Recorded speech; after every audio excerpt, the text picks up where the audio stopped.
है ना, क्रेडिट भी मिल सकता है, उनको मजा भी आ सकता है। बिल्कुल। अब समय कम है, मैं वाहिद अब आपके पास आऊँगी और 2-3 सवालों के साथ आऊँगी, उसके बाद प्रोग्राम को खत्म करना चाहूँगी कि मुझे ये बताइए कि कल कई लोग ये कह रहे थे कि पवार के ज़रिए अदानी, क्योंकि वो अदानी के चैनल पर उन्होंने इंटरव्यू दिया है, तो पवार के ज़रिए क्या अदानी विपक्ष को एक संदेश दे रहे हैं? क्या विपक्ष को ये बताना चाह रहे हैं कि भई अब हमारे ऊपर थोड़ा सॉफ्ट हो जाओ, हम आपकी मदद करेंगे ठीक उसी तरह से जैसे कि हम बीजेपी की मदद कर रहे हैं। क्या ये एक संदेश पवार के ज़रिए आपको लगता है कि जा रहा है? कल कई लोग इस तरीके से इसको एनालाइज़ कर रहे हैं। ऐसा नहीं होगा। देखिए, अगर अडानी ये खुल्लम-खुल्ला भी बोल दे कि मैं बीजेपी को छोड़कर या बीजेपी के कर आप लोगों को भी मदद करूँगा, तो ऐसा एक्सेप्टेबल नहीं होगा।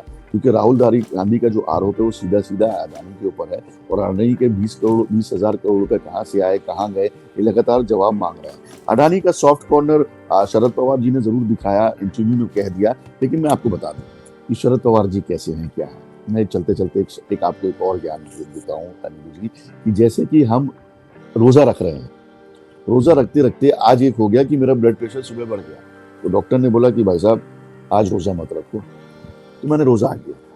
कल वापस रोज़ा रखूँगा। आप समझे? तो शरद पवार जी ऑपोजिशन में थे, उनको किसी ने कहा कि भैया आज मत ऑपोजिशन रखो। क्यों? क्योंकि ये तकलीफ आ जाएगी। कल से वापस ऑपोजिशन में बैठ जाना। तो पवार साहब कल से वापस रोज़ा रखना शुरू कर देंगे। तो ऐसा अगर हो जाए तो आश्चर्य मत कीजिएगा, क्योंकि कल से नहीं बल्कि आज से ही उनका रुख वापस ऑपोजिशन वाला हो जाएगा। अब अडानी के सर पे आते हैं। अडानी बीजेपी का बढ़ाया हुआ है या बिजनेस से बढ़ा हुआ है या कैसे बढ़ा हुआ है, ये मामला छानबीन का है और जॉइंट पार्लियामेंट जो कमेटी है वो इसकी छानबीन अच्छी तरीके से कर सकती है। जैसे हमारे भाई साहब हमारे वरिष्ठ पत्रकार बता रहे थे कि उनको काफी फ्रीडम, काफी दस्तावेजों के अंदर, काफी गवर्नमेंट के अंदर एक्सेस है उनको। अगर ये जेपीसी के पास जाता तो जेपीसी के एक्सेसिबिलिटी बढ़ जाती, तो उसमें सच क्या है झूठ क्या है इसको परोसने में आसानी होती। अब ज्वाइंट पार्लियामेंट्री कमेटी में नहीं जाने की बात हो रही है, तो यानी कि कहीं ना कहीं एक रिलीफ है, एक ठंडी सांस अडानी ले सकते हैं। अडानी को एक बिजनेसमैन है। अडानी आपको ममता बनर्जी के साथ भी खड़े हुए दिखाई दिए। अडानी साउथ में जाके लोग और दूसरे नेताओं के साथ भी खड़े हुए दिखाई दिए, क्योंकि एक व्यापारी सिर्फ एक राज्य में काम करके अपने आप को बड़ा नहीं बना सकता। बीजेपी की कुछ राज्यों में सरकार जरूर है, लेकिन कई ऐसे राज्य हैं जहां पे अडानी को जाना पड़ेगा, वहां के मुख्यमंत्रियों से मिलना पड़ेगा, वहां के एडमिनिस्ट्रेशन को समझाना पड़ेगा, वहां के लोगों को ये बताना पड़ेगा कि मैं यहाँ इन्वेस्टमेंट के तौर पर आया हूँ। तो अडानी को ना चाहते हुए भी ये कदम उठाना पड़ेगा और मुझे लगता है कि समय समय पर अडानी और उसके ग्रुप जो है वो इस तरह के कदम उठाते आ रहे हैं। हाल ही में मुझे अडानी दिखाई दिए ममता बनर्जी के साथ, तो कोई बड़ी बात नहीं थी। ममता बनर्जी एक कट्टर राइवल है बीजेपी की, वो बीजेपी को एक आंख नहीं भाती और ना वो उनको बीजेपी एक आंख भाती है। और अडानी पर जबकि मोहर लगी हुई है बीजेपी की, उसके बावजूद अडानी के साथ खड़े होना मतलब एक बिजनेस प्रपोजिशन है, तो इसमें कोई बुरी बात नहीं। अडानी डायरेक्टली और इनडायरेक्टली राज्यों का सहयोग उनको भी चाहिए और राज्यों को भी उनका सहयोग चाहिए।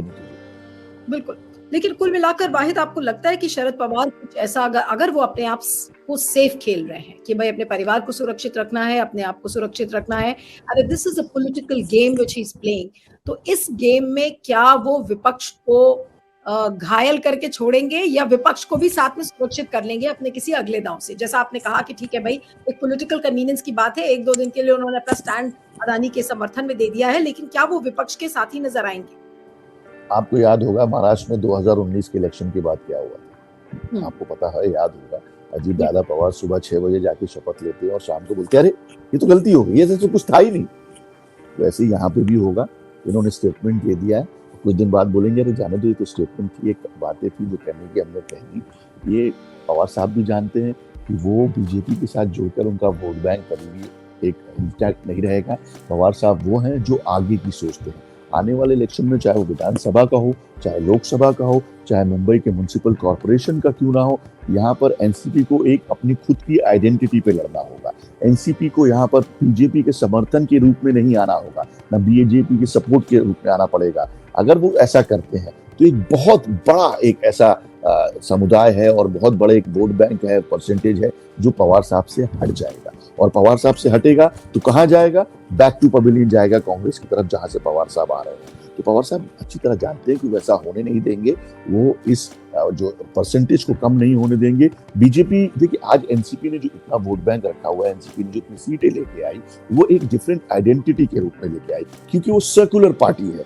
वो हिंदू मुसलमान ये सब सिख समुदाय सबको लेके चलती है। बीजेपी में आज ऐसा ठप्पा लगा हुआ है, वो नॉन सेकुलर पार्टी है, उसको कहीं भी माइनॉरिटी पसंद नहीं है। माइनॉरिटी बोलते हैं तो जहाँ पे मुसलमान जो है वो 20-22% का है, और इस मुंबई के अंदर, इस महाराष्ट्र के अंदर मुसलमानों की संख्या बहुत ज्यादा है। तो अगर पवार साहब इस वक्त बीजेपी के पास जाने की बात करते हैं तो वो उन मुसलमानों से मुंह फेर रहे हैं जिन मुसलमानों को ये हमेशा से ये आरोप लगाते हैं बीजेपी पे कि बीजेपी ने उनका साथ नहीं दिया और बीजेपी उनकी खिलाफत के लिए खड़ी रही हुई है। मैं काफी मुसलमानों से मिलता हूं, मैं रोजा अफ्तार पार्टी में जाता हूं, मैं शहरी में जाता हूं।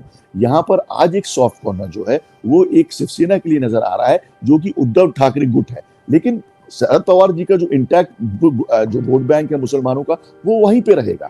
लेकिन मुसलमान आज बीजेपी के साथ जाने को तैयार नहीं है। तो अगर पवार साहब बीजेपी के सपोर्ट में बात करेंगे तो उनका अच्छा खासा मुस्लिम परसेंटेज वोट जो है वो कम हो जाएगा।